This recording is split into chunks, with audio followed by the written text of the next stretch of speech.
کیا آپ نے کبھی سوچا ہے دنیا کی سب سے بڑی سلطنت کا حکمران مگر لباس عام آدمی جیسا، کھانا سادہ اور راتوں کو گلیوں میں چکر لگانا تاکہ دیکھ سکے کہ کوئی بھوکا تو نہیں سو رہا؟ جی ہاں، یہ تھے حضرت عمر فاروق رضی اللہ تعالیٰ عنہ۔ آئیے آج ہم ان کے 5 ایسے واقعات سنتے ہیں جو دل کو ہلا دیتے ہیں اور ایمان کو تازہ کر دیتے ہیں۔ مدینے کی ایک جھوپڑی میں ایک ماں بیٹھی تھی۔ بچے زور زور سے رو رہے تھے، بھوک سے بلک رہے تھے، لیکن ماں کے پاس کھانے کو کچھ نہ تھا۔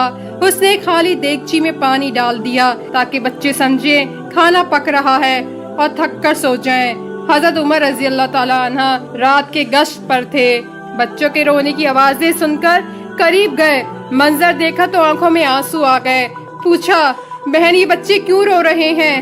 ماں نے کہا، امیر المومنین اپنی رعایا کو بھول گئے ہیں، میرے بچے بھوک سے مر رہے ہیں۔ یہ سن کر حضرت عمر رضی اللہ تعالیٰ عنہ کے قدم کانپ گئے۔ وہ فوراً بیت المال گئے، آٹا، گھی اور کھجور کی بوری نکالی۔ ایک خادم نے کہا، امیر المومنین یہ بوری میں اٹھا لیتا ہوں۔ حضرت عمر رضی اللہ تعالیٰ عنہ نے فرمایا، قیامت کے دن میرا بوجھ بھی کیا تم اٹھاؤ گے؟ وہ سامان اپنی پیٹھ پر لاد کر جھوپڑی تک لائے۔ نہ صرف سامان رکھا بلکہ خود گھٹنوں کے بل بیٹھ کر کھانا پکایا۔ جب بچوں نے پیٹ بھر کر کھایا اور ہنسنے لگے تو حضرت عمر رضی اللہ تعالیٰ عنہ کے چہرے پر سکون آیا، لیکن آنکھوں سے آنسو بہتے رہے۔ اصل حکمران وہ ہے جو اپنی رعایا کے لیے باغ کی طرح فکر کرے۔ اس کا سبق یہ ہے کہ اصل حکمران وہ ہے جو اپنی رعایا کے لیے باغ کی طرح فکر کرے۔ حضرت عمر رضی اللہ تعالیٰ عنہ کے بیٹے نے بیت المال کا ایک اونٹ چراگاہ میں چڑھنے کے لیے لیا۔ جب وہ اونٹ واپس آیا تو باقی اونٹوں سے زیادہ صحت مند اور تندرست نظر آیا۔ لوگوں نے کہا، یہ حضرت عمر رضی اللہ تعالیٰ عنہ کے بیٹے کا اونٹ ہے۔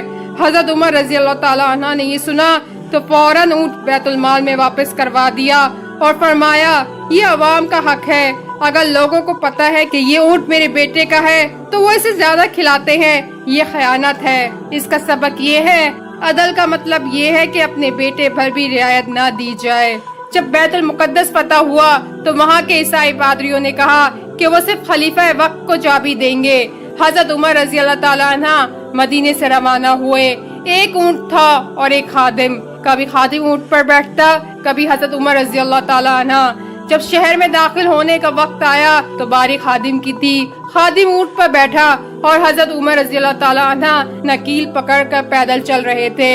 لوگ حیران تھے کہ یہ کیسے حکمران ہیں جو خادم کو سوار کر کے خود پیدل چل رہے ہیں۔ اس کا سبق یہ ہے، اصل عزت عاجزی میں ہے، نہ کہ شان و شوکت میں۔ حج کے موقع پر سب کو بیت المال سے ایک ایک کپڑا ملا، لیکن حضرت عمر رضی اللہ تعالیٰ عنہ کا قد بہت لمبا تھا، ایک کپڑے سے پورا لباس نہیں بنتا تھا۔ انہوں نے اپنے بیٹے عبداللہ رضی اللہ تعالیٰ عنہ سے کہا کہ اپنا کپڑا بھی دے دو تاکہ ایک مکمل لباس بن جائے۔ جب حضرت عمر رضی اللہ تعالیٰ عنہ حج کے اجتماع میں کھڑے ہوئے تو لوگوں نے سوال کیا، ہم سب کو ایک ایک کپڑا ملا مگر امیر المومنین نے پورا جوڑا کیسے بنایا؟ حضرت عمر رضی اللہ تعالیٰ عنہ نے فوراً وضاحت دی، یہ میرے بیٹے کا کپڑا ہے، اگر تم چاہو تو میں یہ لباس اتار سکتا ہوں۔ لوگ مطمئن ہو گئے اور کہا، آپ سچے اور شفاف حکمران ہیں۔ اس کا سبق یہ ہے، حکمران پر ذرا سا بھی شک ہو تو اسے وضاحت دینی چاہیے۔ ایک دن حضرت عمر رضی اللہ تعالیٰ عنہ خطبہ دے رہے تھے۔ انہوں نے کہا کہ عورتیں زیادہ مہر نہ مانگا کریں۔